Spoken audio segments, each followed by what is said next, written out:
So, hello guys, Alicia nyo. Nagbabalik ulit para sa ating panibagong video. So, mga minamahal, paano ba yan? Oo, nanggaling na mismo sa bibig ni Salvador Panelo na wala siyang believe dito nga po sa Duterte Youth. Kumbaga sa madaling sabi, wag nyo nang ipaglaban yan. Kasi hindi naman talaga kayo karapat-dapat sa posisyon na yan. At deserving naman talaga na, masipa kayo. Dahil meron nga talaga kayong nilabag sa batas. And for me, mga minamahal, lesson na din to sa COMELEC na kapag merong napipintong kaso or may nakabinben, 'di ba, na mga petisyon sa mga tumatakbo ay wag na sanang payagan para nang hindi na muling nauulit yung mga ganitong sitwasyon. So ngayon, ito yung sabi ni Panelo. Yan Panelo versus Cardema. Panis. Mga minamahal, panis. Di ba? Sabi ko nga sa inyo sila lang din ang magugulo. Tingnan ninyo. Itong si Girly Balabak na isang supporters ni former President Duterte, pinag-iinitan ni Maharlika. Itong si nurse, yung nurse din ni former President Duterte, pinag-iinitan din ni Maharlika. Na-expose pa nga ngayon na mayroong skandal itong si former President Duterte. So, imbis na nakakatulong, sa madaling sabi, nakakasira pa sila sa imahe ng mga Duterte. So, mukhang halata naman talaga na, mga minamahal, na sila lang talaga ang nagpapagulo sa bansang Pilipinas. Anyway, basahin natin. Baka sinasabi ninyo, baka sabihin ninyo, bumaliktad na si Panelo, ha? Hindi namin tatanggapin yan. Inyo na yan si Panelo. Hindi namin kayang tanggapin yan. So, sabi dito, Panelo, tahasang sinabing walang believe sa Duterte Youth Party List. Pagtanggal sa grupo, suportado. Naku po, paano ba yan? Suportado ni Panelo ang pagtanggal sa grupo ng Duterte Youth Party List. At ito yung sabi ni Panelo, yung mga bumoto daw kay Bam at kay Kiko, mga edukado. So, meaning yung mga DDS, hindi pala edukado. Panoodin natin to, hanapin natin, mga minamahal. Alright. Kasi the Gen Z and the millennials constitute 56% of the voting population. Napakalaki naman. More than half yun Plus, at the same time, alam mo, yung Duterte country, talagang maraming blindly, I'm sorry to say, talagang bumoto doon sa end. Kaya ang taas nila doon sa mga Duterte country. Pero pagdating doon sa iba, na maraming mga grupo ng mga bata na edukado, hindi nakapasa yung marami sa kanila. Yun sa... diba? Panis. Nanggaling na kay Panelo. Diba? Educated, edukado.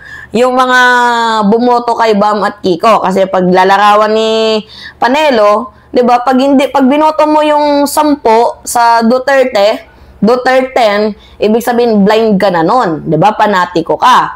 Pero kaya nakapasok si Bam at Kiko dahil edukado naman. 'Di ba? Yung mga bumoto, yung mga millennial. 'Di ba? Alright, sabi pa dito. Wala akong believe. Ito ang naging maanghang na pahayag ni dating presidential spokesperson Salvador Panelo sa Duterte Youth Party List matapos ang naging panayam sa kanya at inihayag ang suporta sa Commission on Election or COMELEC ukol sa pagkansela sa registration ng grupo.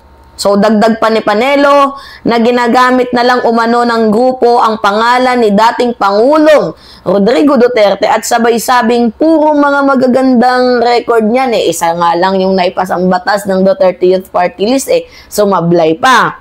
So, pinuna rin ni Panelo ang kontrobersyal sa kaysaysayan ng Duterte Youth, lalo na ang questionable nomination. At sinasabi na marami itong paglabag mula pa sa simula, kabilang na ang hindi pagkatumba ng mga nominado sa pagiging kabataan. May nakita ba kayong youth na 30 plus ang edad? 'Di ba? Pag sinabing youth, 25 age below. 18 to 25. Youth yun. Si Cardema, matanda na yan. 'Di ba? Hindi na yun youth. Oh, ngayon lang talaga tayo nakakita ng youth na matanda. 'Di ba? Halata naman sa mukha. Nakakaloka. So, sa kabilang banda, hindi na rin ikinagulat ni dating spokesperson at inihain na mayroong sapat na batayan para umano tanggalin ang grupo. So, magugunitang panawagan bisa ng COMELEC ang registration ng Duterte Youth Party List matapos maresolba ang isang kaso noong 2019 tungkol sa kanilang pagiging opisyal na party list group. Huwag na kayong mag-register sa youth kasi hindi naman kayo youth. Nakakahiya. Mismo si Panelo na yung nagsabi, sampal to sa inyo. Diba? Parang, ginanong-ganon lang kayo. Kasi ngayon lang naman talaga tayo nakakita ng youth ng edad 40 plus. Pinagluloko nyo ba ang mamamayang Pilipino? Diba? Kaya tama lang na hindi kayo ma-declared. Kakaiba. Mga tarantado. Tapos, i-ano ninyo, tawag mga minamahal, i-compare na lang ninyo yung Kabataan Party List versus Duterte Party List. Yung Kabataan Party List, almost 200 plus yung naipasa nila. 'Di ba? Samantalang itong Duterte Youth, wala, isa lang. Kahit i-research nyo pa mga minamahal, nakalimutan ko kung ano ipinasa nilang batas pero nag-iisa lang talaga yun. And naging controversial pa yun before. So, mga minamahal, wala tayong aasahan dito. Oo, kaya deserve. Si Panelo pa nga nagsabi, suportado niya ang naging desisyon, 'di ba, ng COMELEC na wag iproklama. Denied. Bakit? Kasi questionable naman talaga ang mga nominee nito. Kasi imbis na youth, ba't matanda? Tapos nag-register sa youth. Kaya nga sabi ko sa inyo imbis na nagtutulungan sila lang din yung nagpapagulo. Kaya hindi matino yung nandiyan sa Duterte camp kasi sila din mismo ang magugulo. Gets ninyo mga minamahal? Sila lang din mismo ang nag-aaway-away. Sa loob nila, sa circle nila, lahat magugulo. Pili nga lang ata dyan yung matitino Di ba? Kung mayroong matino. Pero sa nakikita natin, parang wala namang matino, mga minamahal. Halata naman, di ba? Kaya tama lang yan. Sinampal na naman kayo. Ni Panelo, sakit man sa bangs, no? Si Panelo pa mismo nagsabi sa inyo. Di ba? Na isang Duterte supporter din nagsabi sa inyo, okay lang yan, i-cancel, suportado ko yan. Sakit, no? Di ba? Ang sakit. See? Sila lang din mga minamahal lang nagtitirahan. Ganyan sila kaangas. Kaya masasabi ko nga naman sa inyo, wala na tayong maasahan sa mga yan. Alright, kayo, ano yung masasabi ninyo mga minamahal? Anyway, it's me again, Alicia nyo. And pengin lang ako ng comments, likes, and share. And also, don't forget to click the subscribe and hit mga minamahal notification bell for more update. Yan lamang po at ingat mga kababayan.